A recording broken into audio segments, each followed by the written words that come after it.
Hi, everybody. Welcome to the Folklor America show. Today, I have Kayden, the creator of the Jalisco Super Series. Say hi to everybody. Hi, everybody. Good morning and good afternoon, whenever you're watching. So, yeah, we're just going into it, talking about the different superheroes, the universes, and everything she's going about that. But do you want to talk about like what got you into even creating the first one of your Jalisco Super Hero?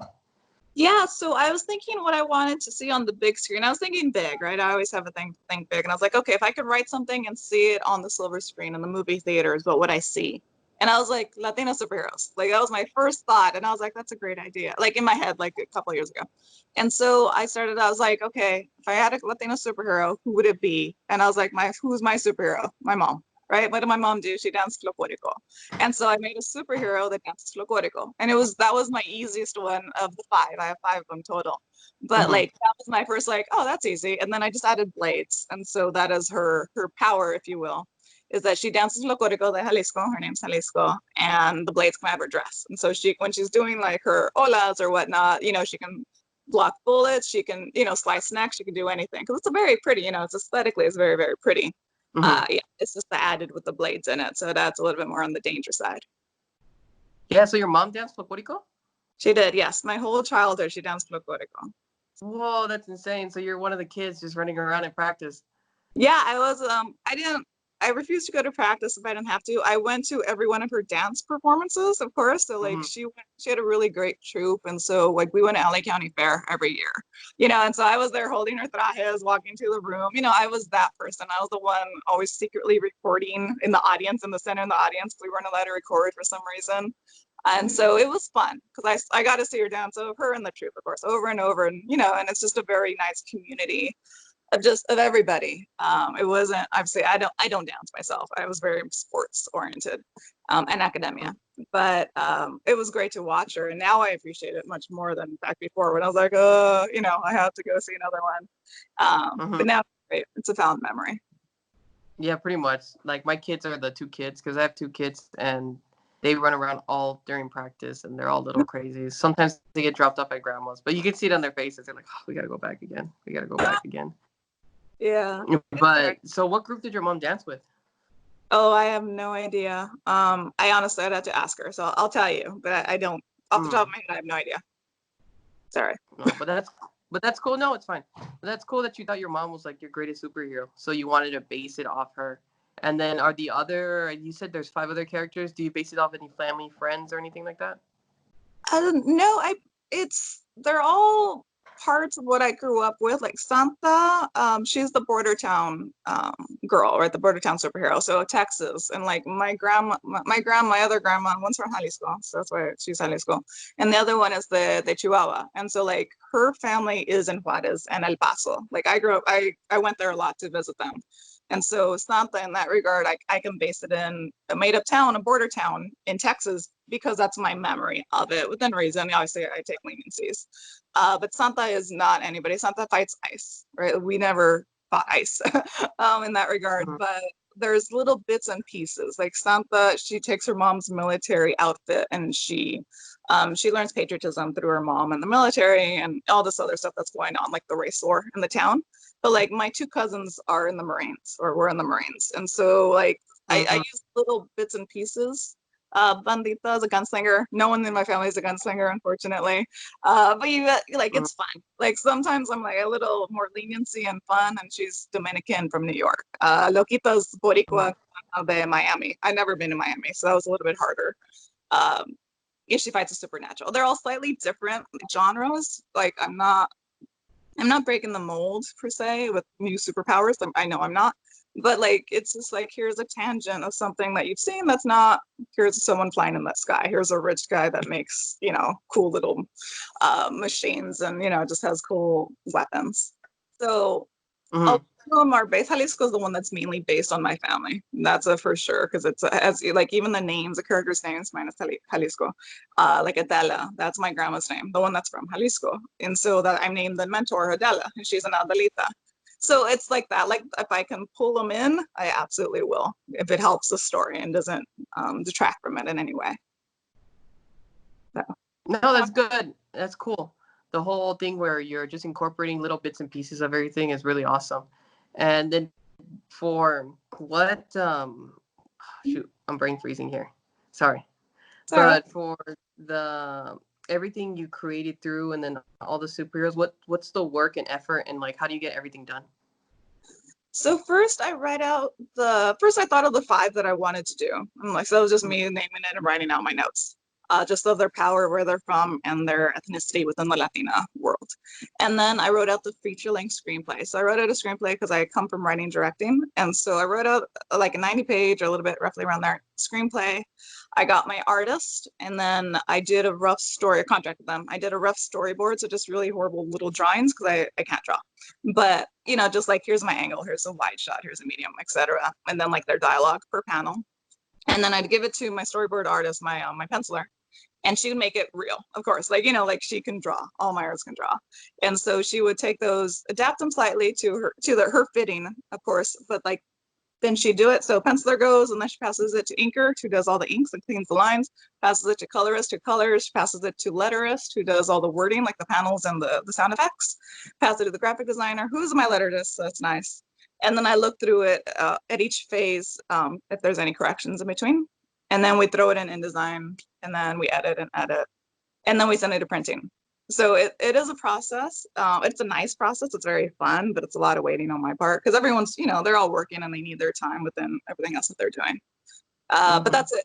I'm on my second, third, and fourth right now. So second is wrapping up, third and fourth are going. And then I have one more, and then I do the team one, the A la Brava, the team. So on that one, I'm writing right now, the script, because it's along the process, that's where it is right now. Mm. So. And then how'd you get into just the whole writing, acting, and directing thing? So I kind of fell into it. I like to think it that way. I never really was like, oh, let me do entertainment industry. I went to marketing. I went to school and I did marketing. I got out of school and I did marketing. And then I think that was just like my creative outlet was just writing, because marketing was fine. It's very fun. It's easy, but it's fun. It wasn't necessarily satisfying in some regards. And so I started writing, and then writing led me to directing led me to producing. And then it's all the same. It's all just an expression. And then that was how I did like, okay, Latino superheroes, let's go that route instead. Not instead, but along with it. Because it is still a form of expression. It's just in stills panels, as opposed to moving pictures, like a feature or a series. So, yeah. No, it makes sense. I think it's perfect timing for it. Just the way everything's going right now, and just the way Latino culture is really being pushed. Like just from running a Folklorico group, the amount of shows I was able to book pre-COVID is insane compared to what they were booking. Like not to be, I guess, pre-Trump. Pre-Trump, there wasn't as many people like looking for Latino culture, and then after Trump made all his statements and everything like that, the push was insane to where I was booking shows maybe 2 to 3 every single week. It was just crazy. So seeing your Latina superheroes, that's when I saw it, I was like, oh, I gotta talk to this girl. This girl, she has a great idea and I love it. So you're on the podcast. Thank you. I appreciate it. Thank you for bringing me on. It's always very fun to talk about it, get the word out. Well, yeah, it's your passion project. And so from here, you're saying, what is it? You wanted it on the big screen. So like, if you could have that fantasy idea, what would you do with it? Like, I guess what part of the stories would you do, or how would you like do the narration, or just your whole concept behind it? So I want to be like Ninja Turtles in regard to like, I can be animated, I can be live action, I can be little figurine dolls, like you can go anywhere. You can be backpacks, right? Like it's just fun. Like I grew up with Ninja Turtles, I grew up with Barbie dolls, like it's that type of mentality. Like it does not matter. But it's just that it's versatile. They just they happen to be female, but like it is still versatile. I have guys, I have girls reading my books, which is a really nice thing. And like the feedback from both of them is very good. It's the same. So that's very nice. But I just want, it's just like, it's here showing a little girl or a little boy, like here, someone that is your color, here's your culture, here's lo Gorgo, here's Malinche, here's all the, the Adelitas. And it's just that, like, here's someone that looks up to their mom, which is a very cool thing. Like, I think all of us look up to our moms, and our abuelas, of course, nanas. But like, it's that we don't see them in superhero stories. We always see the male figure as the strong. Like, Batman had both his parents die, so that was nice. But like, in that regard, but like, everyone has the central male figure as their, as their light, as their star. And so that is one of my things. They're all connected to their mom. And it's just good to see that, Mhm. like, of course. But back to your thing, I just want to get them made and get it seen. Honestly, it just it's more for the younger generations. Like, obviously it's for us, but it is more for the younger generations, for they can see themselves. So they can be like, of course you're gonna be a superhero. Yes, you are. Like, it's that type of mentality. Like, my mom's a superhero, right? Like, I never thought twice about it, just because that's the way it was. That's the way I grew up seeing her. And so in that regard, it's parallels. Mhm. Yeah, no, it's just a great form of empowerment, especially for what is it, just young women seeing it and seeing superheroes because it's just culture based. So people achieve things through what they see, and if they see like a lot of like different culture things, so Latina superheroes, more Latinas in Hollywood, more in this movie, more Latinos graduating in college, is just like, oh, I can do it, and they see that pathway that people have laid out for them and the Yeah. breaks, and they feel like I have like opportunity. And I think that's just the one thing is hope. It's like, no, there's hope. This is meritocracy. If you just keep working hard, yes, you're going to encounter really bad things, but if you just keep your head down and working hard and keep making right decisions, you can get to the top. I agree, absolutely. And then storytelling mirrors diplomacy as well. So like, it can only help, which is a very nice thing. Like, Santa's the one that's coming out and has to do with ice. She literally fights ice. And ice is personified as Irene Calderon Estevez. She's a coconut, that wants the Mm-hmm. race down and then starts taking all the Zicas, which are Latinas, but the Zicas is what they're called in that town. And so Mm-hmm. Santa finds her patriotism because Santa is American. She's Latina, of course, but she is American nationality. And so, like, that's the whole point. They're all social issues. So Santa's that one, which is very relevant, unfortunately, right now. But it is very, very relevant. Even though I wrote it last year, and it started going last year, or it started going in January, actually. But like, they're all social, like trafficking, hizruga, gun control is loquita, DV. So bandita's the hardest one is domestic violence, but she's the last one. But like, they're there for teaching as well as just like, here's a great superhero, here's someone to look up to. But it's literally like, who gives females our justice? Like, we don't get it in reality, unfortunately. We don't even get it in comic books, because nobody writes about us. So that's where I want to go with it. There's more to it, and it's grounded. But that is because our truth is very grounded. It is very dark, and it is our reality. Mm-hmm. Yeah. Yeah, no, it's true. That's like because you see like just the stereotypes that they play in like Hollywood and stuff like that. It's always like if it's a Latina, she's either the abuelita, where they Mhm. make her out to be like the maid or something, or she's like the bombshell, beautiful Latina woman that walks in. So you just see those two main things, and then I feel like Latino guys, it's always they get lucky because if they're tall, dark, and handsome, they're playing every single tall, dark, and handsome like Zorro back in the day because that was my favorite character when growing up. I was into the Ninja Turtles, Zorro, and I would just make the Z when I was like in fourth grade. Just walk Yeah, around, put Z everywhere with Sharpie. that's cool. I like that. Zorro is actually Antonio Banderas is Spanish, but it does not Mm-hmm. matter. He's still a cool guy. And yeah, we got him. We had Captain Zeta Jones, which is Welsh. They should got a Latina. For the feature, for the Mask of Zorro. But it's stuff like that. Like, why don't we call it out? Why do you just accept it? Like, the tax collector came out and everyone's so hardcore against Shia LaBeouf. Like, Ayer, the director writer, he's from South LA. Like, and he put a white person as the lead, and they call it brown. And they brown face Shia, is what they're saying. I haven't seen it, so I'm not going to comment on it. But like, here we are hood, we're gangsters again. All the Latinos, we are gangsters. Or cholos and cholas, whatever you want to call us. But it's just that stereotype. Like, that was the 90s, like that, as in that's what we were seeing in the 90s, left and right. Like, we go to college, we do things, like we're regular people, and that's the point of Mm-hmm. just any of this. Obviously we're superheroes, but like, we're just regular people, we're Americans. More than anything else, we're people. So it is a nice change. It is very slow. It depends who the curators are. Again, like the tax collector, right? Like a white guy, he hired Latinos and Latinos for the most part, except for the lead. But we're still cholos, we're still gangbangers. Mm. Where's the change there? You're still stuck in Yeah. the 90s.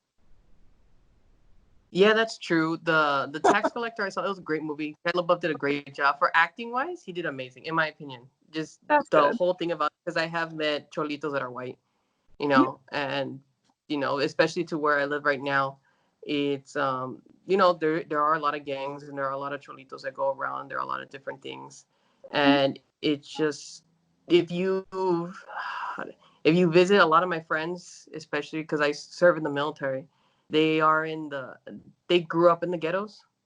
So high school for them, when they're going through it, and to a lot of places like in Southeast High School, you got Southgate, you have like different Huntington Park high schools. It's just the gangs do try to recruit in middle school, and they get the kids while they're walking to school. And it goes back to, like, in my opinion, if you want to change culture to where there's less gang violence in those like major South Central areas, you need somebody at home. Like, there has to be, it doesn't matter if it's a mom or a dad, you need a livable wage for somebody at home so they can take care of the kids and pick them up from school. Because if they don't have the opportunity and they're just going from school to the home and home to school, and they're kept away from that type of violence, it helps out a lot. So like, I'm very pro, not raising the minimum wage, but bringing livable wages and bringing industry and factories back to America and not shipping them out to China. Like, I'm pro US products and stuff like that. That's the way I think you can fix it. That's my opinion. Yeah, a lot of it is socioeconomic. I definitely agree with you in that regard. Minimum wage should be the living wage, like it was back in the Mhm. day, like 30, 40 years ago, right? Like your minimum wage should be able to say you can sustain. The 600 a week means you're getting $15 an hour, which is the minimum wage. And there's all these people crying that people are getting Mhm. paid too much. No, that means you're getting paid too little otherwise, in your job. So it's just furthers our oppression. So I definitely agree. I'm from East LA. I've never seen a white cholo, to be honest with you, because I'm from East LA. I'm from Boyle Heights. Mhm. But that's me. South LA is totally different. Obviously, I'm not going to compare neighborhoods because I don't know them. But that is my thing. My grandparents in Roosevelt, like they did the walkouts. My grandparents are hardcore. Mhm. I'm not as hardcore as they are. But they're same thing. They're They're all still really cool. hardcore to this day. Oh my God. Yeah. When So you meet one, you're like, oh, you grew up in that era. Yeah, I know. Good job, man. They still have that fight in them. yeah, definitely. We got the spirit. Like that's the thing. You can't kill our spirit. And that's Santa's. That's Santa's theme actually. That's her power is you can't kill her spirit. Jalisco is a different one because she has to do with the femicide. She has to do with Mueres de Fares, which is the same thing. Jalisco for me is the most cultural. It's the most of what I know. The other ones are good, of course, but they're Santa's my heart, of course. That's the one that's why I did her first. But same thing. They're all good and they all play well. And you'll see they all have a lot of heart in it. Mhm. Oh, that's super good. That's exciting. It's just what is it? The whole Mhm. was it? Yeah, though, just the whole empowerment thing. I think that's what I want to get across. And then, sorry, all I can think about is just building my factory, because I want to build a factory. Because I know this sounds weird. So I was talking about it with my wife last night, because you're bringing up the whole social part and economic level. It's like, Yeah, I'm really passionate about bringing industry back, because we make dresses. So we make cool. folklorico dresses, folklore America, like designs, and we come in. The only people we can find, like in surplus, are 55 and older. So everybody that worked in the factories in the 70s and the 80s, when industry was much more booming here, Mhm. and anybody else younger, either they're taken up and booked till, because we have a shortage of it, booked till Yeah. like the gills, or there's nobody else that really knows how to like sew. Like, if you think, oh, can I get somebody to sew, the first person you think of, oh, my abuela knows how to sew, because she worked in the factory and how to sew. And then just for building, the reason I started building tarimas and started learning about myself is because I couldn't find one person, young person, that was a woodworker, Yeah. really good mason, and just no, I just couldn't find them. And if they were already up in those upper management positions where they had Yeah. no time for it, and they're already working construction and building houses and doing everything. And they're like, Yeah. no, I can't do that. Like, it's not worth my time. And I'm like, oh. So then I started learning it, and I'm like, man, we're losing a lot of trade in this country. We're getting a lot more college graduates, but we need more trade. We need more people like doing woodworking, doing metals, doing fashion design and stuff like that, to where they're sewing everything and making the designs. And yeah, that's all I'm thinking about, just bringing that back. Just, I really want to. I want to buy a factory and just load it up with people and work. And I'm like, people will pay. People will pay for that, Cool. you know? You should. I recommend going up north, right? Like if you change your location, you can always find people. Right, obviously find your demographic. But if you go up north and you offer better wages than or like in Salinas or wherever, up north in that direction, there's property and there's people. There's people that will work, and they will work for good pay or even decent pay. Don't even get fair pay, unfortunately. But definitely, I would just start taking the farm workers and train them on the job and pay them while they're being trained. That's what I would do. Yeah, Because I would move the shipping is business easy. though. I'm not gonna lie. If I do get enough money to build a factory, I wouldn't do it in California. Taxes are insane.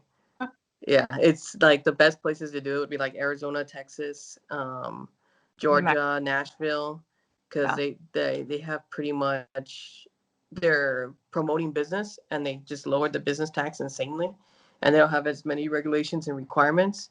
Because in California, like, to build a business here is insane. Yeah. It wants with like a factory level business, like a Tesla. That's why everybody that you hear, like Elon Musk, moved all his factories out of California, because it's just not possible.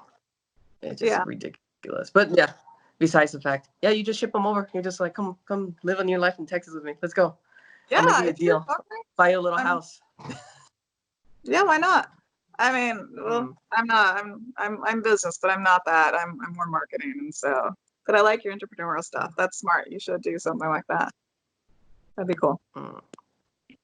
And then you're talking about what did they teach you in college for marketing? Because all the marketing stuff I've learned, and just building like social media and like ads and everything like that, has been just from like Gary Vee, just watching Gary Vee's content, and whatever he puts out, I'll just like regurgitate it in that sense. You get me? Yeah. Well, for business, we had to do every class. So like, I know economics, I know how to balance a sheet. Like we had to learn everything. Like we did international business, we did economics, we did accounting, we did literally everything. Business leadership is the easy one. Marketing, of course, is my main one. I mean, it's just key points. For marketing, is literally key points regurgitate. It's contact. Is it an impulse buy? Is it not? Like, do they trust? The main ones, of course, is do they trust you, your product, and your company? Those are the top three. If they do, they'll purchase it. They're like that. But you learn along the way. A lot of it is experience, life experience as well, which is the fun part of it. I enjoy people. I'm a very people person. Not that we can be right now, but I'm a very people person. And so I like to learn that way, in that regard. But business is business. Like I went to Loyola Marymount, and so like Conrad Hilton, purchased our building. Howard Hughes, we have a campus. We have one of our buildings is Howard Hughes' old building because it's up by Marina Del Rey. So it's really fun, and obviously we have the bluff and all that stuff. Like it's a very nice campus, and it was very good as well. I enjoyed it. I can tell you, I learned the system. I don't know. But it worked for me. Like, I don't think we were huge on social media back in the day when I went anyway. So I can't like, hashtag, go do this. Post at this time of the day. I have no idea. I do what works for me in that regard. It's not because I learned it at school. So. Yeah, no, it's the whole thing. I don't even think they've updated the books really on social media and how to handle it and how to post on it. Because I remember because when I started it, because I went through a lot of different businesses and failed at a ton. So when I started doing like the Folklorico social media, I didn't want to do that first. I wanted to build a business around just social media marketing. So I didn't even have the idea of a Folklorico group. But the ideas, every time like I would do something for like groups or try to pitch ideas or like to get paid or stuff like that, they just looked at me like I was crazy. Like, you get me? Like, it's not going to work. That's not going to work. So I just sat there one day, and I was with my comadre, and we were watching a mariachi show, and we took like a tequila shot, and I was like, you know what? We should build a Folklorico group. And she's like, what? I'm like, yeah. I'm like, let's just build it. And all my ideas, well, I'll just do it for this and apply it to this and make like a format for people, and then sell, and then like eventually sell the format to bring more group funds in for that group. And then that's how we'll do it. We'll just use this format, regurgitate it. Yeah. And so far it's been working. We've been building up everything. Like it's been, I know this sounds horrible. COVID took us off. We were like at 400 followers pre-COVID. Yeah. And then once COVID took, all of a sudden we're at 1,000, 2,000, 3,000, 4,000. I think we're going to, because of Reels, we might cross 5,000 on Instagram. And then TikTok, we're at like 15,000. Facebook, I don't post as much. I'm not a fan of Facebook. I just don't. I just not a fan. My demographic isn't on Facebook, which is people that live near me or like live in the US. The Facebook demographic is more just Mexicans that are from Mexico That's or cool. on Well, Facebook. that's And good. use it a Like ton. you're tracking your demographic. That's super smart and very, very good. You definitely have to go where your people will purchase or will be your consumers. And so I think you got it down, which is really good. Hopefully. No, I just want to keep building and just get to that level where it's just I'm hiring people because the dream is to have all the dancers on payroll. Not all the dancers, but the company. Yeah. So just different tiers and then the professional company on payroll and then have them tour all over the US nationally at different shows. Like there's one Folklor group that does it in New York. They do a tour show. So if I can get that, shop that around and get that for the dancers, and then like you were saying with like culture, and then like there's hope and looking for it and through it, it's like same thing for a folklorico dancer. There's really nothing for no opportunity. There's maybe you get a restaurant gig and you're dancing at a restaurant, getting like an extra 300 a weekend, or you make a group, and that's pretty much it. Like there's nothing else. There's no real professional group like a ballet company where you can aspire to be. If I get really good, I can be part of the New York Ballet and get paid to do ballet and do that for 15 years of my life before I have to transition. So hopefully that's what I can do and build this up. So that's the dream. We'll see. We'll see if it manifests. I like it. A touring group. I like that. That's very smart. Okay. Mm-hmm. So, but yeah, sorry, I just went on a rant. I do that often. My wife yells at me all the time. So for what are you trying to do right now with your projects and what are you looking to do? Like, are you still in production for your second character or? I am in production, wrapping up Santa. So the second character is Santa. Druga y Loquita are in production right now because they're different artists that are working on it. I got two sets of different artists on them. So those are both going simultaneously. They're at different points, which is great. So it's nice. They're all on a timeline. And then I am doing a Santa superhero Kickstarter in regards to the printing cost. I just did it yesterday and I'm 2/3 through. So it's really going well because Santa will be done this month. It'll be printing. Hopefully I'm going to do it in the US. So help our economy a little bit. And then it'll be out the following month. So in September or October. The latest is October. And so that's where I am right now, is just literally the crowdfunding. And then on my side, I'm writing A la Brava, which is the script version of A la Brava. It's when they become a team. So all 5 of them become a team, they get together and they fight for the cause, the bigger good, cause somewhere. The greater good. They fight for the greater good. Oh, that's good. And then if people wanted to support your Kickstarter, where would they go? Oh, thank you. They go to santasuperhero.com. santasuperhero.com. If people are watching this, well, yeah, of course they'll be watching it after.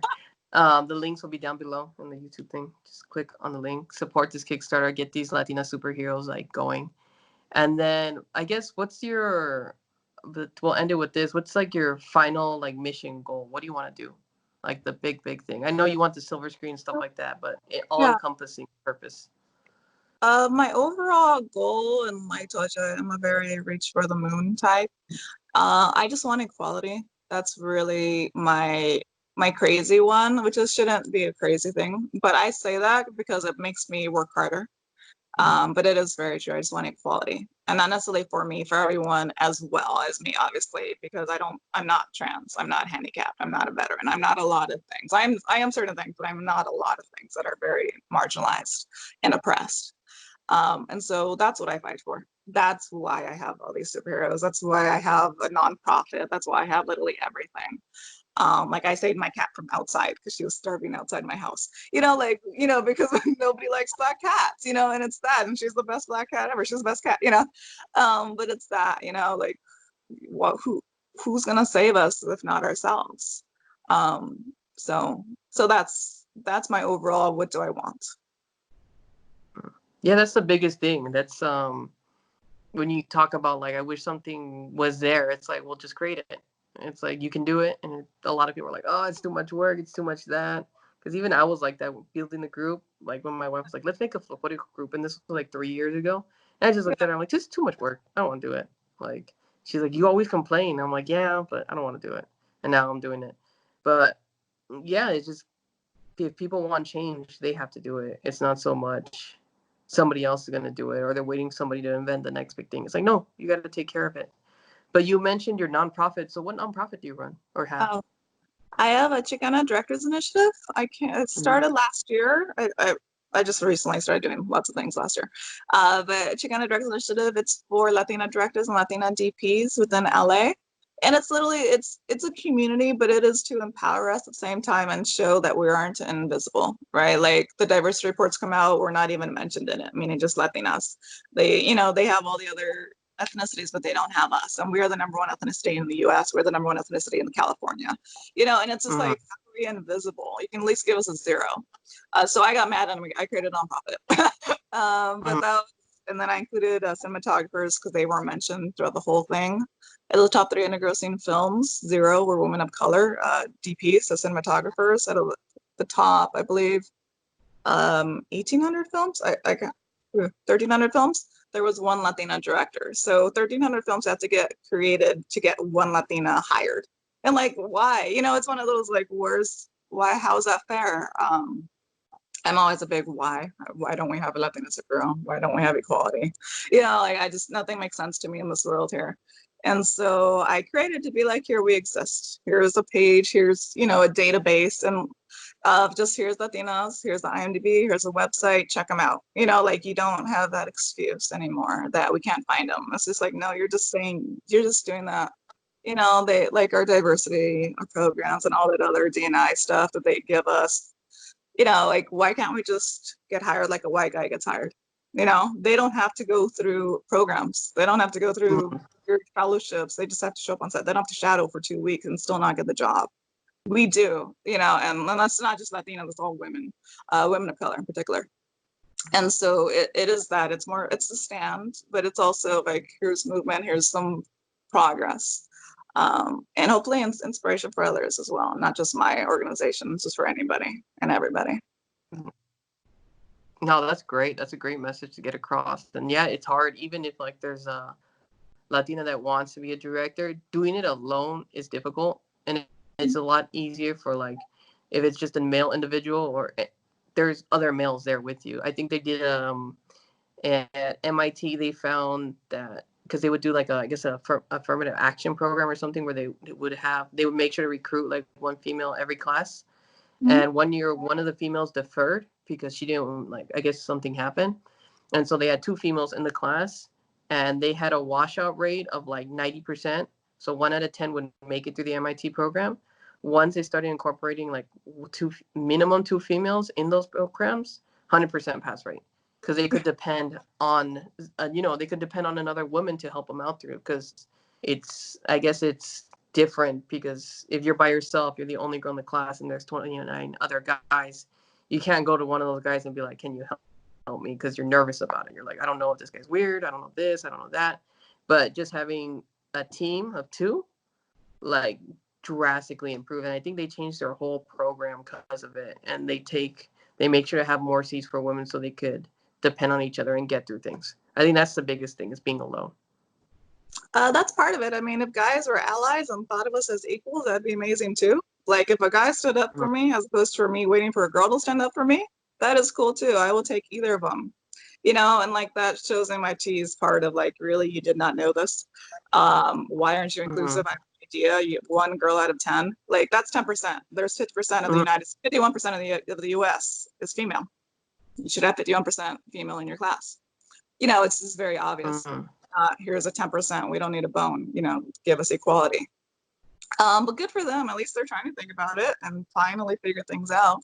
But I do wish Mm. guys would stand up and have a voice, because guys do have a voice, but hopefully they lend it to the females, another gender, as opposed to their own, regardless of the race. That is something that guys are they're coming to. Not all guys. I'm not saying all of them are horrible, but a lot of them obviously, like, why wouldn't you stand up for a girl?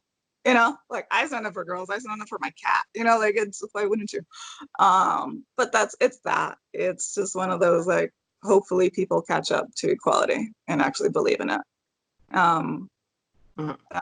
that's all. But it's the point of having the voice. So yes, it is good to have a girl back you up and be an ally, but it is good to have a guy back you up and be an ally at the same time. It's not all on the girls, and it should not be, because I don't see the difference. I stand up for guys. I stand up for girls. There's no difference to me. Mm. All right, and then if people wanted to get more information about your nonprofit. So it's Chicana Directors Initiative, and it's open to all Latinos, not just Chicanas. So it's one long word: Chicana Directors, plural, initiative.org. Okay, and then the links will be that down below. But other than that, thanks for taking the time with me, sitting with me. I really enjoyed it. I enjoyed our conversation. If anybody wants to follow her, you have your Instagram for, I think it's Superhero Jalisco, I believe. And then you recently made another one, or no? So I have Latino Superheroes, which is for the rest of the other 4 superheroes that I'm working on. And then Jalisco Superhero, like you said. Those are both Instagram. All right, sounds good. Well, thanks everybody for listening, and I hope you enjoyed this podcast and got a lot of value out of it. And I'll see you guys on the next one. All right, bye everybody. Bye, thank you.